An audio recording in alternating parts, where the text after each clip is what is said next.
Hey guys, so today I just wanted to give you a quick primer lesson on inversions before we jump into our next 251 video this coming Sunday, as it will help you with the up and coming lesson. If you missed the first 251 video, the feedback has been great and you should definitely check that out. So, what's an inversion? An inversion is when you take the notes from a chord and play them in a different order.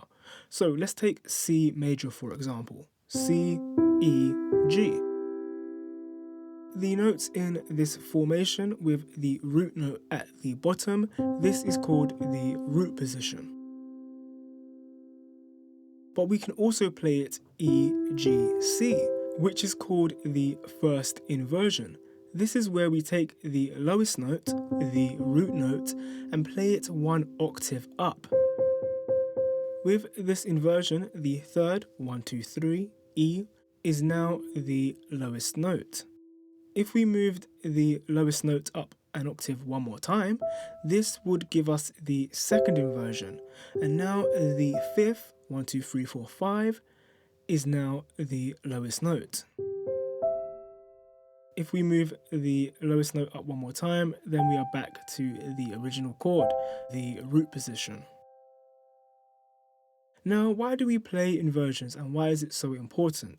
Off the top of my head and from the perspective of a beat maker, I can think of 3 different reasons, and I'll give you some examples.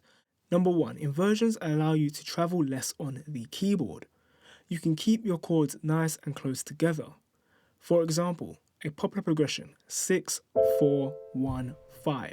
You can kind of hear this more in dancehall or dance music in general, where you're kind of jumping between your chords, but a lot of the times in especially R&B, you want to keep your chords nice and close together. Because one, in my humble opinion, it sounds better. What you play sounds more cohesive and glued together. And 2, it actually makes it easier to play. If we used inversions, one way of playing it would be there's a steady incremental movement between each chord. They're steadily evolving into each other. And how you do that is by finding the common notes between 2 chords and making sure that they share those notes. For example, A minor shares the C and A with F major. So we don't have to move these notes. Just the E to the F. One finger. So now the A minor is evolving into an F major. The same thing again. F major shares the C note with the C major chord. So we can keep our C held down and just move our 2 other fingers to the E and the G. And finally, C major shares the G note with G major. So same principle, we keep hold of our G and just pivot to the D and the B. So we're hardly moving, and you can see how this will make it easier to play. But of course, it always depends on the sound you are going for. Sometimes you're going to want to jump from chord to chord. That's just the sound you may want. But using inversions where you share common notes between chords really make it sound like a progression as opposed to kind of like individual events, if that makes sense.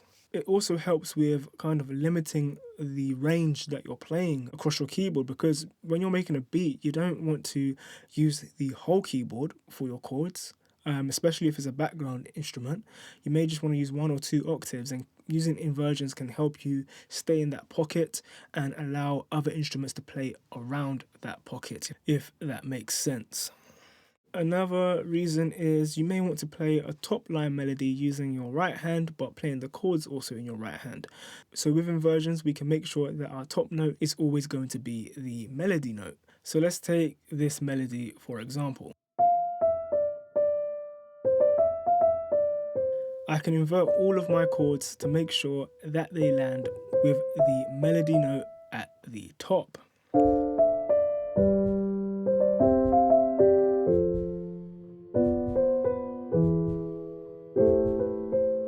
And number 3, lastly and most importantly, we use them to create the feel and flavor we want for our track.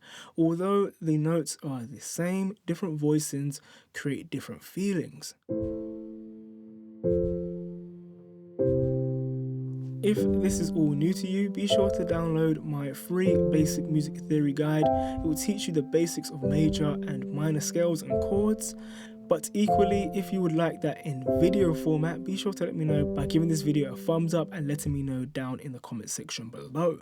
In Sunday's video, we'll look more into the 2-5-1 and you will learn some new chords to throw into your R&B beats.